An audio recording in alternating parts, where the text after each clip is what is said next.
Hello.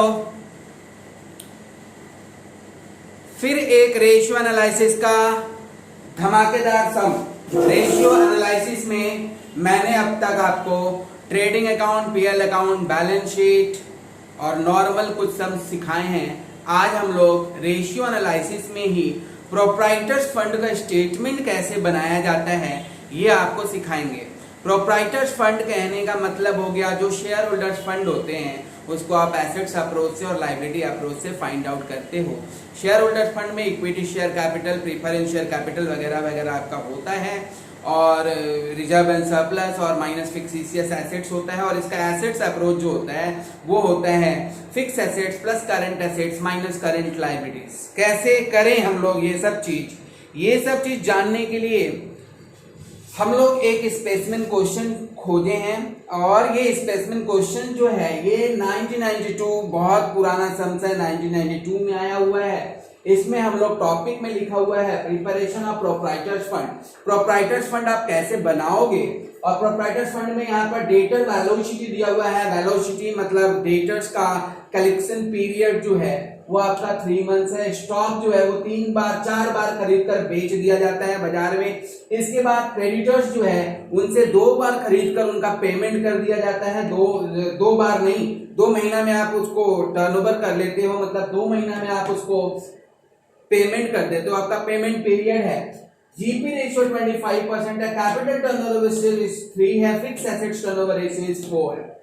हम लोगों को ग्रॉस प्रॉफिट दिया हुआ है 7,50,000 रुपया का और ग्रॉस प्रॉफिट आपका 7,50,000 है, जिसमें ये भी बताया है कि क्लोजिंग स्टॉक जो है वो ओपनिंग स्टॉक से 30,000 रुपया ज्यादा है। पीपी एंड बिल्स रिसीवेबल जो कि आपका डेटर टर्नओवर रेशियो और क्रेडिटर टर्नओवर रेशियो का एक्सट्रैक्ट होते हैं वो आपके पास है।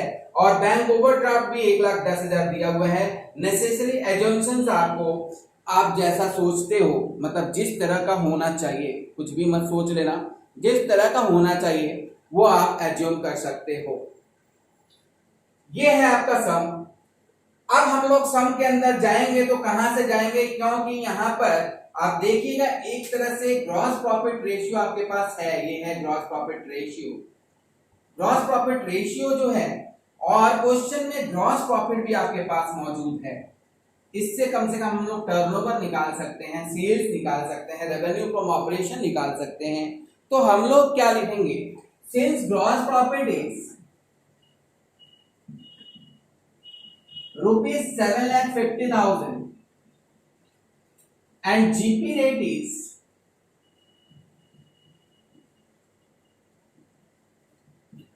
25%, therefore sales या टर्नओवर हम लोग यहां पर निकाल सकते हैं। 7,50,000 जो है ये 25% के बराबर है, तो डिवाइडेड बाई 25 करेंगे और इनटू 100 करेंगे, तब कहीं जाकर हमको टोटल सेल मिलेगा। 7,50,000 बाई 25 इंटू 100 करने पर आपके पास टोटल सेल आया 30 लाख, 30 lakhs। ये 30 lakhs आपके पास टर्नओवर मिल गया। अब हम लोग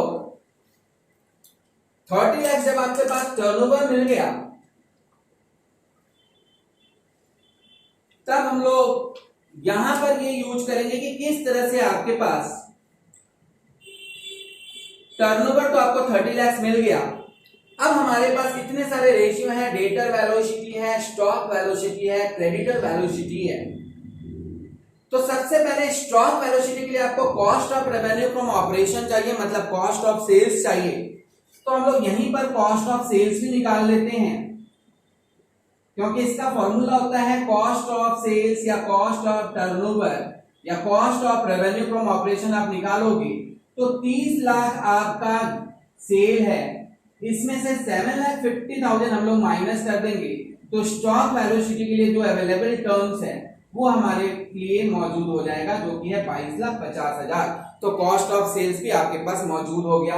कॉस्ट ऑफ सेल्स जो कि जरूरत पड़ेगा हमको स्टॉक फाइंड आउट करने के लिए। क्वेश्चन में सबसे पहले डेटर वेलोसिटी दिया हुआ है। डेटर वेलोसिटी डेटर वेलोसिटी जो दिया हुआ है वो 3 महीना का है। ये है आपका डेप्ट कलेक्शन पीरियड। 3 महीना में आप क्रेडिट में सेल करके कलेक्ट कर लेते हो, उधार में बेचकर अपना उधार कलेक्ट कर लेते हो। ये 3 महीना टाइम लगता है आपको, इसको हम लोग डेटर वेलोसिटी कहते हैं। तो साल भर में कितना बार डेटर उलट पलट हो जाता है उसको हम लोग टर्नओवर कहते हैं। तो डेटर आपको साल भर में कितना उलट पुलट हो जाएगा वो निकाल लेना है, जिसको हम लोग डेटर टर्नओवर रेशियो कहेंगे। DTR हम शॉर्ट में लिख रहे हैं, डेटर टर्नओवर रेशियो। आप डेटर टर्नओवर रेशियो निकालोगे तो साल भर में 12 महीना होता है। 3 महीना में आप कलेक्ट कर लेते हो, क्रेडिट में उधार में बेचकर आप कलेक्ट कर लेते हो। तो आपको साल भर में 4 बार डेटर को उलट पुलट कर देते हो। मतलब डेटर को उलट पुलट कर देते हो मतलब ये नहीं हुआ कि डेटर को जाकर उलट देते हो, डेटर से आप क्रेडिट में बेचकर सेल कर लेते हो, मतलब सेल करके उसको कलेक्ट कर लेते हो, पैसा वापस ले लेते हो। तो ये हो गया 4 बार। आप साल में 4 बार आप कलेक्शन कर लेते हो। तब हम ये मान लें कि जितना का हम सेल किए हैं सबका क्रेडिट सेल है, सबका सब क्रेडिट सेल है। तो हम लोग डेटर टर्नओवर रेशियो का फॉर्मूला अगर हम लोग लिखते हैं तो क्या होता है, वो होता है credit sales divided by DT divided by average receivables, average receivable. और रिसीवेबल में क्या है, रिसीवेबल में हमारा डेटर भी होता है, हमारा बिल्स रिसीवेबल दोनों होता है। तो DTR आपके पास कितना आया, 4 आया। तो अभी हम लोग एवरेज रिसीवेबल्स जो है यहां पर डेटर निकालेंगे। तो debtor equal to credit sales जो है आपका कितना है, क्रेडिट सेल जो है वो हम लोग अज्यूम कर लिए कितना हो जाएगा, क्रेडिट सेल जो है वो हमारा है 30 लाख का। और ये अज्यूम कर लिए कि पूरा का पूरा आपका क्रेडिट में सेल है। तो 30 लाख जो है उसको आप DTR से डिवाइड कर दीजिए। यहां पर एक काम करिए, ये फॉर्मूला को थोड़ा सा मॉडिफाइड कर लीजिए। यहां पर लिख लीजिए credit sale equal to receivables equal to, receivables मतलब होता है आपका इसमें डेटर भी आएगा और आपका इसमें बिल्स रिसीवेबल भी आएगा। डेटर और बिल्स रिसीवेबल दोनों को आप जोड़ देंगे तो रिसीवेबल्स होगा। इसका फॉर्मूला आप लोग लिख लीजिए credit sales by DTR, credit sales by debtor turnover ratio. तो देखा जाए तो आपका डेटर्स कितना आया, 7.5 लाख का। और डेटर्स मतलब रिसीवेबल्स होता है, मतलब इसमें डेटर और बिल्स दोनों होते हैं, डेटर्स प्लस बिल्स रिसीवेबल दोनों होते हैं। और क्वेश्चन में बिल्स रिसीवेबल साफ साफ दिया हुआ है तो इसमें से आप बिल्स रिसीवेबल लेस कर देंगे। बिल्स रिसीवेबल कितना है, 50,000। बिल्स रिसीवेबल आपके पास कितने हैं, 50,000 है। तो बिल्स रिसीवेबल को आप माइनस करिएगा तो खाली डेटर्स जो है वो 7 लाख रुपया का आपको मिला। ये है आपका डेटर, मिल गया हमको डेटर्स। ये है आपका डेटर्स, डेटर्स मिल गया। एजम्पशंस करने के लिए हमको क्वेश्चन में बोला है तो हम लोग नीचे नोट में लिख लेंगे। It is assume that all sales are made on credit, it is assume that all sales are made on credit, लिख लीजिए। एजम्पशंस में नीचे नोट में लिख लेंगे it is assume that all sales are made on credit. Assumption करने के लिए हमको क्वेश्चन ही परमिशन दे दिया है, नहीं एज्यूम करोगे तो बनेगा ही नहीं। ऐसा कुछ क्वेश्चंस भी होता है। अच्छा, दूसरा चीज हम लोग कॉस्ट ऑफ सेल्स भी निकाले थे, इससे हम लोग इन्वेंट्री भी फाइंड आउट कर सकते हैं, क्लोजिंग स्टॉक भी फाइंड आउट कर सकते हैं। हम लोग इसको डिलीट करेंगे, वापस से इसको रब कर दिया, मिटा दिया। और हमारे पास जो भी अवेलेबल इंफॉर्मेशन है वो थोड़ा सा याद रखिएगा क्या क्या है। इसके बाद हम लोग cost of revenue from operation से, कॉस्ट ऑफ सेल्स से हम लोग ये देख लेते हैं कि cost of revenue from operation से आप निकाल लोगे इन्वेंट्री स्टॉक। तो यहां पर क्या फॉर्मूला होता है, स्टॉक वेलोसिटी यहां पर है, स्टॉक वेलोसिटी यहां पर दिया हुआ है। इज इक्वल टू 4 मंथ्स, मतलब 4 बार आप स्टॉक बनाकर बेच देते हो, स्टॉक आपका टर्नओवर हो जाता है, उलटफेर हो जाता है। Therefore stock turnover ratio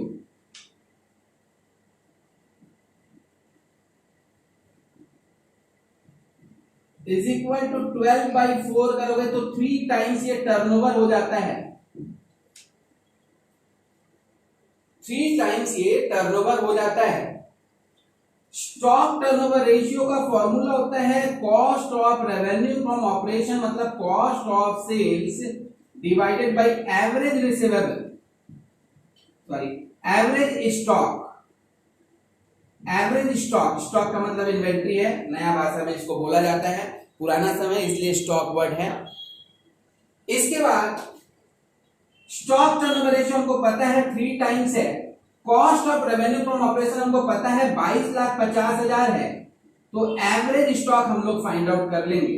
average stock आपका कितना हो जाएगा बता दीजिए। 3 एवरेज स्टॉक इक्वल टू 22,50,000 और एवरेज स्टॉक कितना आ गया, लगता है इस क्वेश्चन में 7.5 ही का ग्रह है।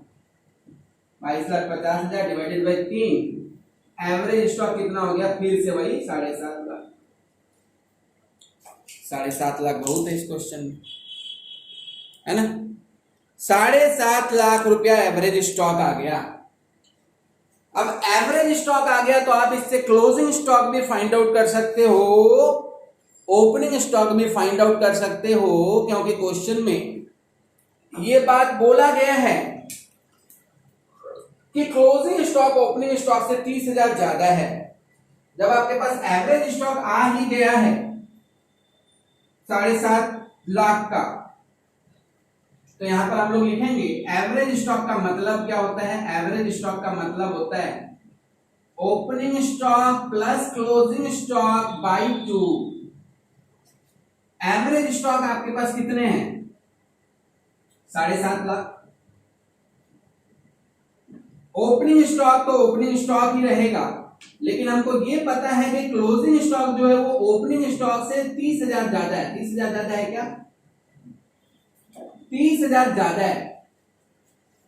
ओपनिंग स्टॉक ही रहेगा, लेकिन क्लोजिंग स्टॉक ओपनिंग स्टॉक से 30,000 ज्यादा है। इसका मतलब हो गया ओपनिंग स्टॉक प्लस 30,000 बाई 2 करेंगे हम लोग।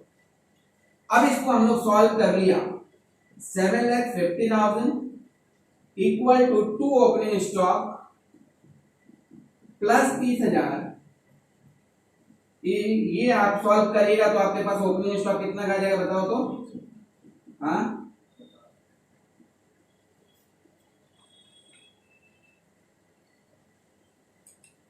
इसको आप सॉल्व कर लीजिएगा क्रॉस मल्टीप्लीकेशन करके, मैथ वाला चीज बनाकर।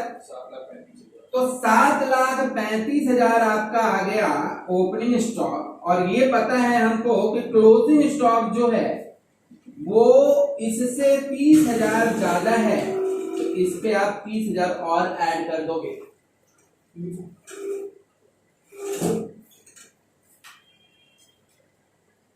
30,000 आप और ऐड कर दोगे, तब जाकर आपको क्लोजिंग स्टॉक मिल जाएगा, और क्लोजिंग स्टॉक हो गया 7,65,000।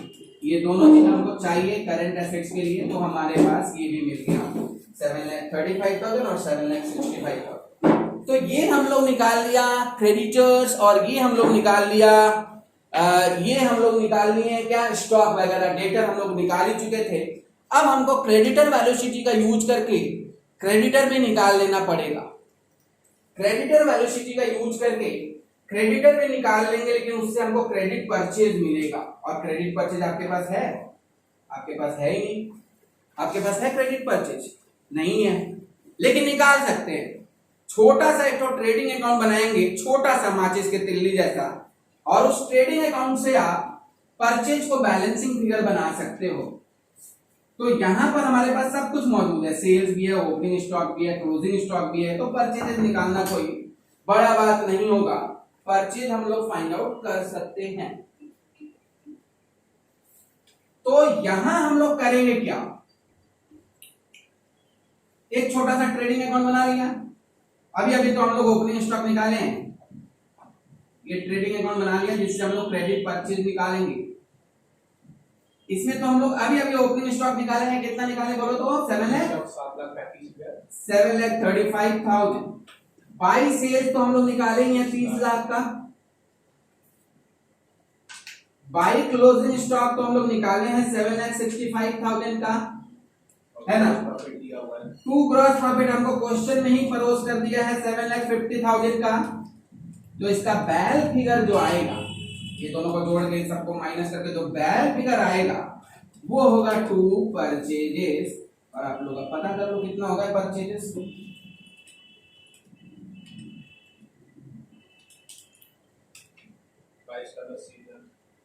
22,80,000 का परचेजेज आ गया आपके पास, 22,80,000।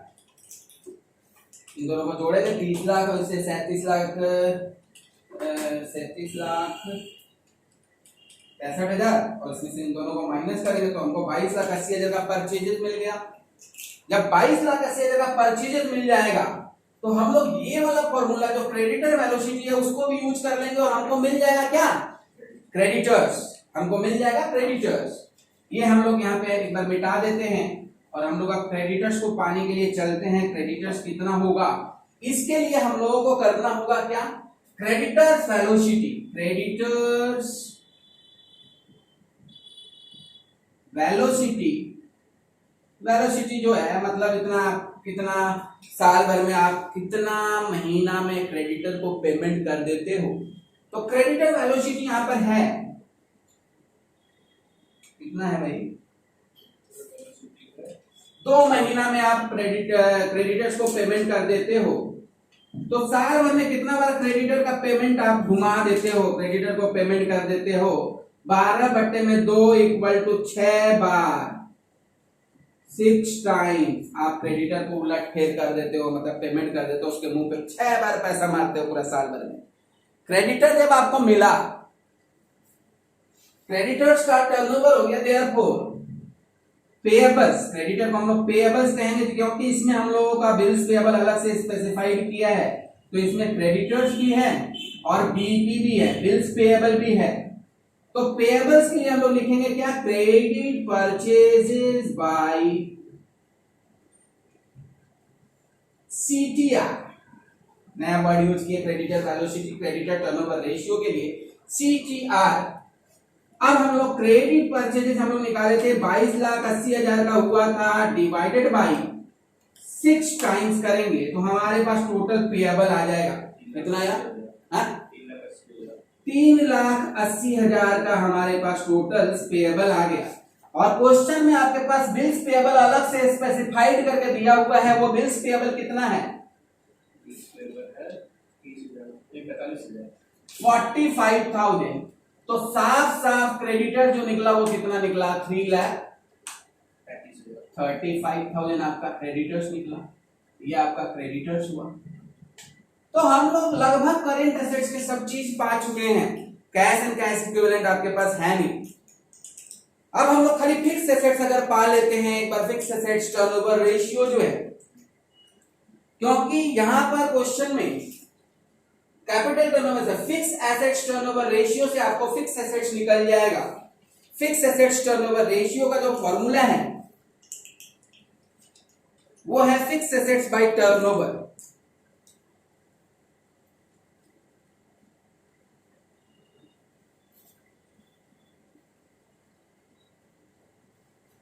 फिक्स एसेट्स टर्नओवर रेशियो का फॉर्मूला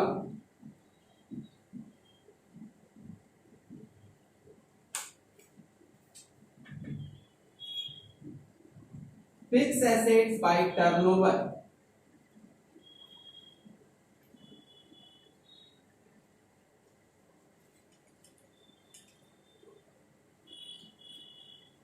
ये कितना दिया हुआ है, 4।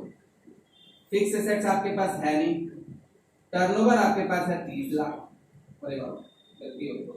टर्नओवर उल्टा हो गया थोड़ा formula, turnover by fix assets लिखिएगा, turnover by fixed assets.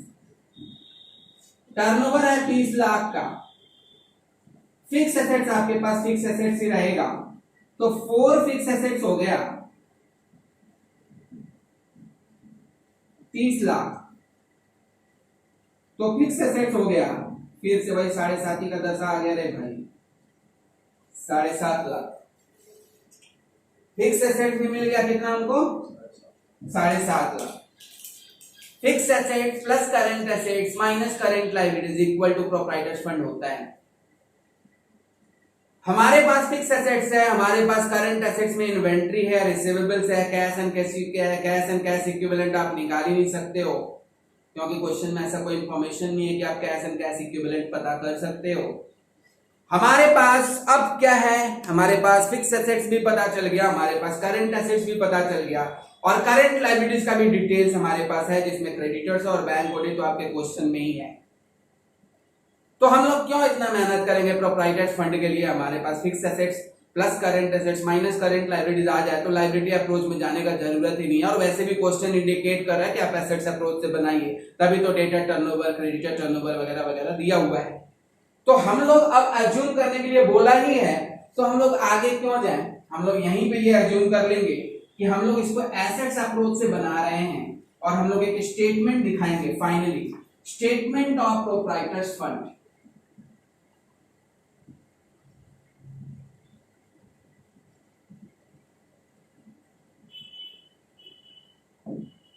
Proprietor fund का स्टेटमेंट हम लोग बनाएंगे, पर्टिकुलर और अमाउंट लिखते हैं,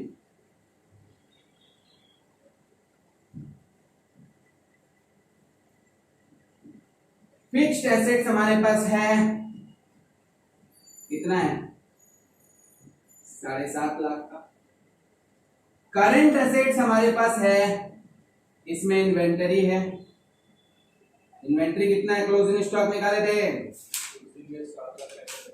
7,65,000 अंदर में लिखे, जोड़ के बाहर कर देंगे। रिसीवेबल्स में डेटर है हमारे पास कितना है, अलग किए थे तो अलग लिखना होगा। बिल्स रिसीवेबल हमारे पास कितना है, 50,000।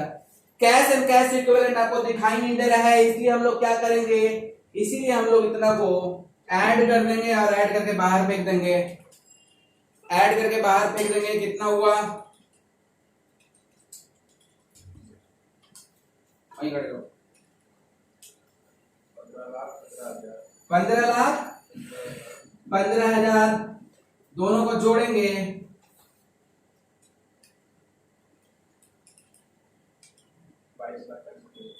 22,65,000। ये हो गया ग्रॉस प्रोप्राइटर्स फंड।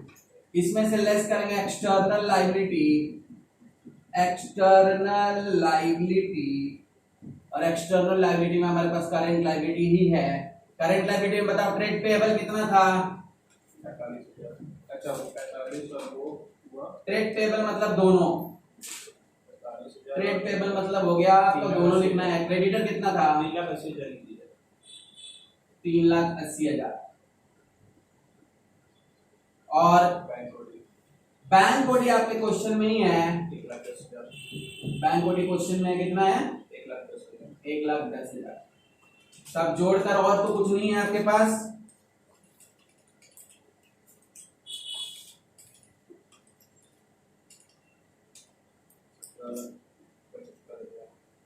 ये कितना हुआ टोटल, 17,73,000 आ रहा है, वो तो 4,90,000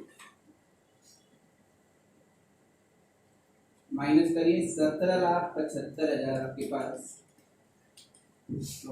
फंड है, 17,75,000।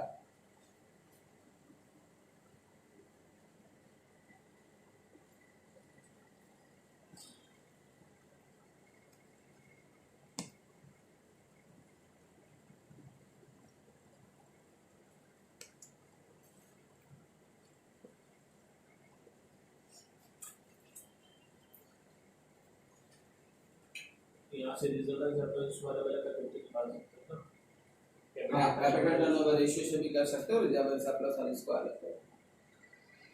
ठीक है, तो ये वीडियो क्लोज कर रहे हैं। आप प्रोप्राइटर्स फंड बनाने का तरीका पता चल गया होगा आपको। और ये लास्ट टॉपिक था रेशियो एनालिसिस का अभी तक का इस एग्जाम्स के लिए।